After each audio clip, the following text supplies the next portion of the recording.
राष्ट्रपति शासन लगा दिया गया है, क्या कहेंगे आप? नहीं, ये पूरी तरीके से अप्रत्याशित नहीं है।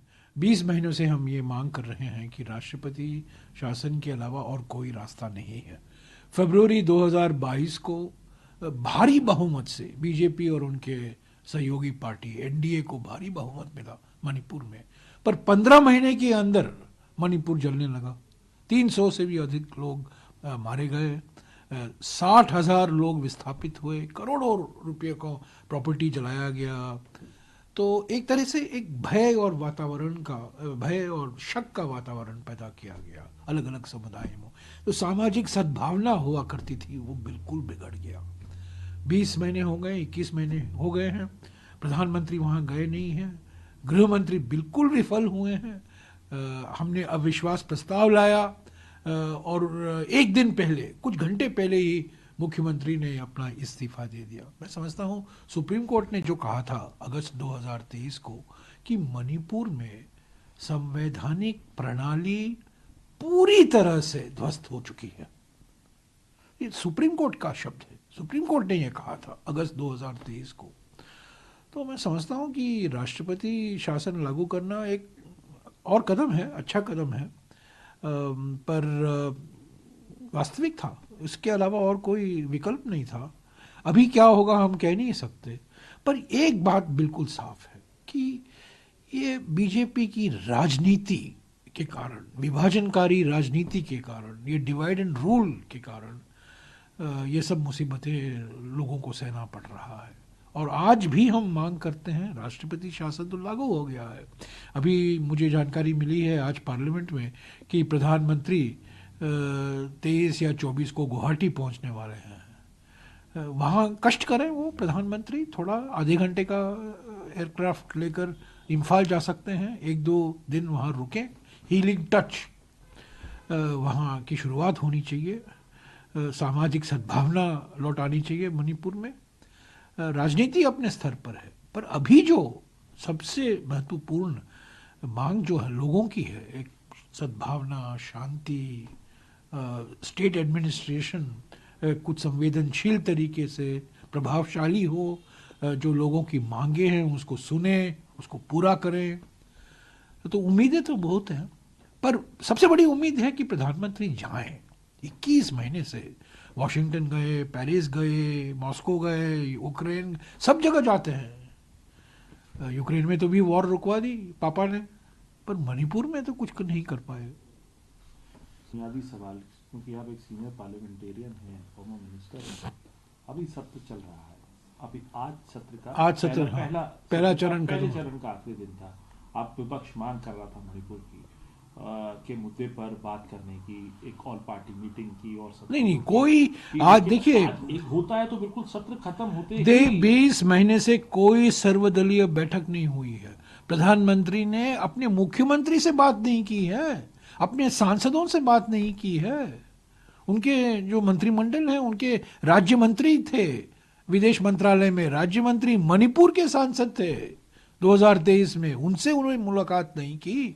सांसदों जो दो सांसद चुन के आए हैं कांग्रेस पार्टी के, उनसे मुलाकात नहीं की, किसी से मुलाकात नहीं की, विधायकों से बात नहीं की। अपने पार्टी के जो विधायक हैं वो दिल्ली आए, एक दस्तावेज पेश करना चाहते हैं प्रधानमंत्री को, प्रधानमंत्री से मिल नहीं पाए, प्रधानमंत्री खुद मुख्यमंत्री से नहीं मिले हैं और बातचीत किया उन्होंने खुले, क्या हुआ है और क्या करना है, कुछ नहीं। प्रधानमंत्री ने बिल्कुल चुप्पी अपनी तोड़ी नहीं है, शांत बैठे हुए हैं, दुनिया भर का भ्रमण कर रहे हैं, और गृहमंत्री को कहा है आप संभालो, और गृहमंत्री विफल हो गए। मिड टर्म बोल के आपको आसार दिखाई देते नहीं, अभी देखिए क्या होता है। कुछ दिन में हम हमारी पार्टी के नेताओं से हम बातचीत करेंगे। क्या चुनाव, अभी मिड टर्म चुनाव होने हैं अभी मणिपुर में, देखिए क्या होता है, अभी हम बातचीत करेंगे। पर उम्मीद लगती है आप लोगों की पर एक चीज तो है, हमने मांग की थी लगातार 20 महीने से मुख्यमंत्री का इस्तीफा लेना चाहिए, और वो हुआ। 9 तारीख को उनका इस्तीफा आया, क्योंकि 10 को हम उनके खिलाफ एक विश्वास प्रस्ताव लाने वाले थे। हमने ये भी मांग की थी कि राष्ट्रपति शासन लागू हो, आज वो हुआ है। देरी हुई है। इस बीच जैसा कि मैंने कहा, सुप्रीम कोर्ट ने भी खुद कहा है संवैधानिक प्रणाली पूरी तरीके से ध्वस्त हो चुकी है। तो देखिए अभी क्या अगला कदम लेते हैं सरकार। बातचीत तो करनी चाहिए ना, राजनीतिक दलों से बात करनी चाहिए, किसी से बात नहीं होती है, मनमानी अपने निर्णय लेते हैं। पहले तो 20 महीने तक कहा हम मुख्यमंत्री को नहीं बदलेंगे, अंत में मुख्यमंत्री का इस्तीफा लेना ही पड़ा। तब उन्होंने प्रयास की, यहाँ वहाँ की, ये बनेगा वो बनेगी, कोई 4-5 नाम उड़ रहे थे हवा में, पर वो भी उस पर एक आम सहमति नहीं बना पाए। ये तो बिल्कुल बीजेपी की राजनीति पर ये सवाल उठाता है ना। ये जो मई 2023 को हुआ, ये विभाजनकारी राजनीति के वजह से हुआ है, ध्रुवीकरण की राजनीति की वजह से हुआ है, ये आरएसएस बीजेपी की विचारधारा के कारण ये हुआ है। So how implemented in state of Manipur after the resignation? Well, they had no other option. You know, on the 10th of February, the Congress was bringing a no confidence motion. They knew that the chief minister has lost the confidence of even his own BJP colleagues, NDA colleagues. So the chief minister was forced to resign on the 9th. Then within 6 months, from the previous session to the next session, you have to call the next session within 6 months. That was violated yesterday. And today, of course, they've announced president's rule. It was natural that, there's no other option for the BJP. In February 2022, the BJP got a huge majority, the BJP and its allies, in February 2022. But within 15 months, Manipur began to burn. Over 300 people died, 60,000 families got displaced, crores of property, places of worship, were damaged, got burnt. This is the direct consequence of the politics of polarization and the divisive politics, the ideology of the RSS and the BJP particularly. And the Congress party has been demanding since the 3rd of May 2023. Chief Minister must resign. There must be President's rule. So finally, the Chief Minister resigned and there is President's rule. But our biggest demand is still there. The Prime Minister, who's travelled all over the world, Vishwa Guru, Vishwa Bandhu, all sorts of, in colourful attires, is going to different countries.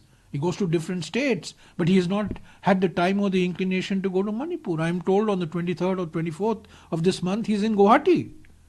So we hope that he takes half an hour to fly to Imphal and spend a day or two to begin the process of reconciliation. People of Manipur are asking this question. Why is the Prime Minister deliberately ignoring and insulting the people of Manipur in this way? Why is he not going to Manipur?